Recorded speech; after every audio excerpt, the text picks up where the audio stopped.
Hey guys, so I'm trying to make this video semi-quick.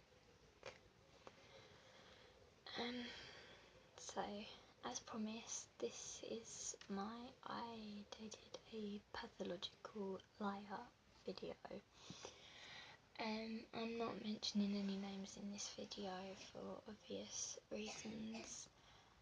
I don't know if to laugh or cry at my misery, so if I either laugh or burst into tears, that's why.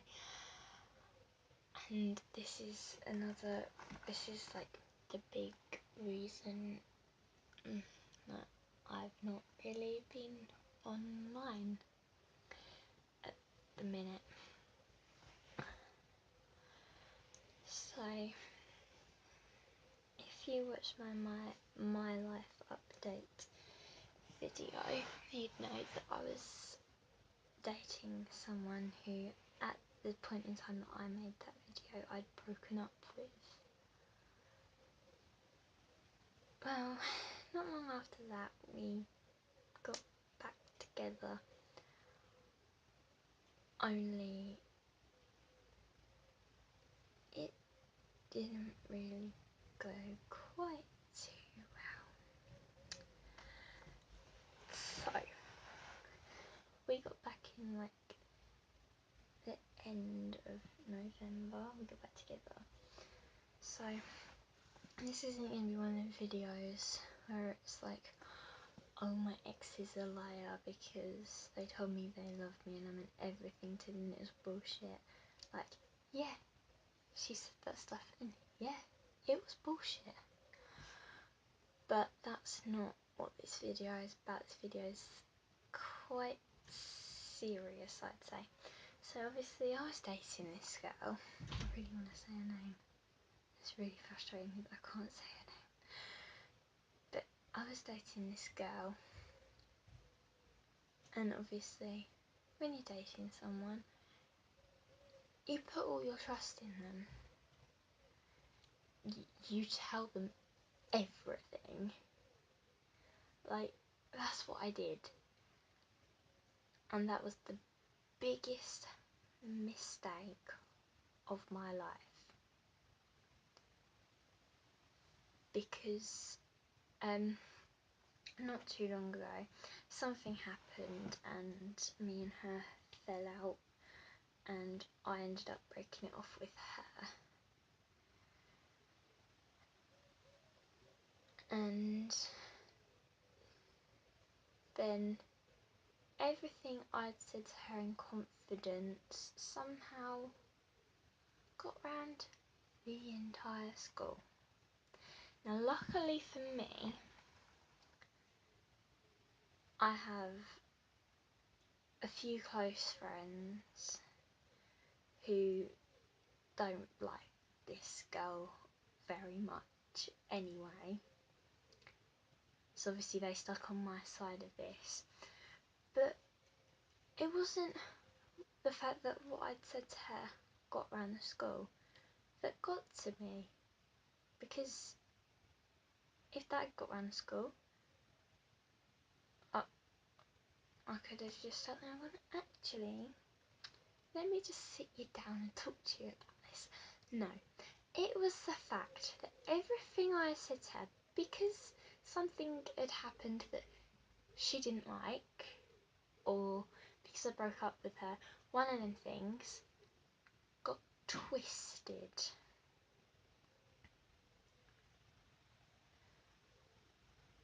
So that's where this pathological liar thing comes from, because every little detail, there was something twisted about it.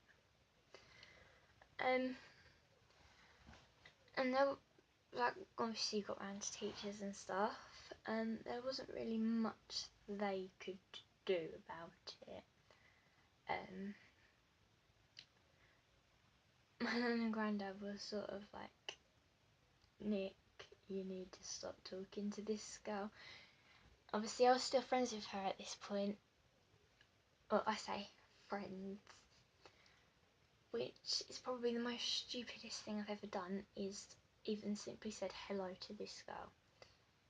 And obviously I didn't want to lose a friend, despite the fact I'm actually better off without this girl. I didn't want to lose a friend, so I sort of just brushed it off like, whatever, it'll blow over. But then something else happened that this girl had made up completely, and the school spoke to me about it. They spoke to my nan and granddad about it, and my nan and granddad were like, well, no, there's no way she could have said this because this and this is wrong with it. Like, I'm not going to go into like details or anything because of obviously you don't know who knows who and who's watching and stuff like that, so I'm not going into details. But no, there was just like, but this couldn't have been said because this and this is wrong with what's said. So then the teacher went back and questioned these girls again, and then they were like, oh no, it's this. And when obviously she went back and questioned the girls, they had said that it had been said over text. So later on that day, my granddad challenged the teacher, saying, well, can we get a day and time that was said then? So that he could go through my phone and check my phone, because I'm going to go into a bit more detail about that, because he found some things from this girl on my phone that he didn't like very much, like things she'd sent to me. And then suddenly, when my granddad challenged the teacher, the story was changed completely again.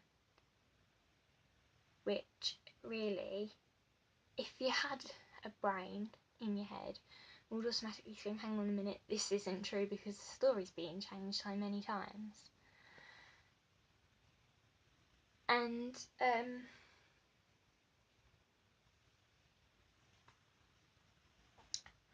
so going into what was, and before the school would like put a stop to all this nonsense, my granddad turned around and said, right, well, if you don't sort this out now, we're getting Ofsted involved and we are going to take legal action against this girl for slander and deformation of character. Slander is like when you make up things about someone else that obviously are untrue. So that happened, and then like before the whole thing like that happened, my granddad was just like, right, we need to put a stop to this. The only way we're going to put a stop to this is if you let me read your messages between you and this girl. And I was just like, oh, fair enough, I couldn't care less anymore. There was nothing that my granddad could find a fault with in these messages from me. The messages from me, there was nothing that shouldn't have been said or anything like that. And I don't delete messages. And the messages that this girl had sent to me, how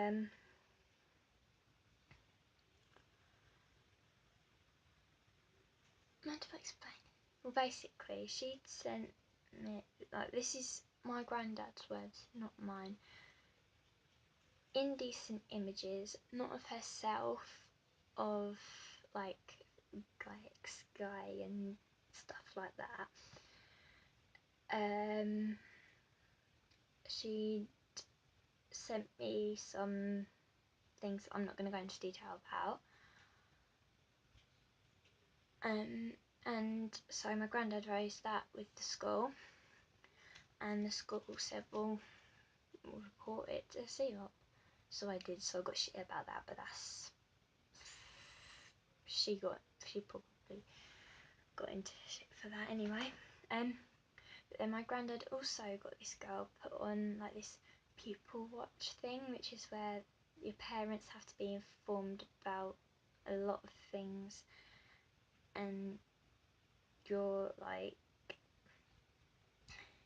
kept a really close eye on, sort of thing, I think, because this girl had been explicitly describing her self-harm to me and sending me images of her self-harm.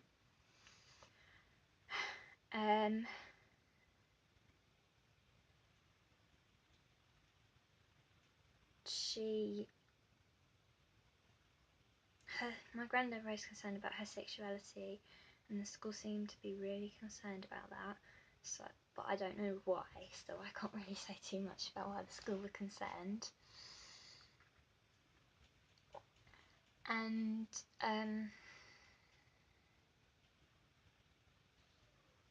the other thing was my granddad raised concern with the school about this girl being unsure of her gender, and obviously I can't go into too much detail about that, but basically she was telling me how she was unsure whether she was female, male, what sort of gender she wanted to be, what pronouns she preferred. And there is one message that my granddad came across that he read out word for word to the school. I can't remember quite exactly what it was word for word, but it was something along the lines of, this is her words, not mine, it was something along the lines of, if my parents ever found out about my gender questioning, I think that'd be it. And by her saying that'd be it, she meant that she'd end her life. So I know that pathological lying is a severe mental illness, and I am aware this girl needs severe help. And so therefore I am sorry if I offended anyone during this video, but I thought it sort of needed to be made to sort of like let you guys know why I hadn't been uploading in a while, and basically my head was being messed with by someone else, to put it simply. But that's what happened. So yeah.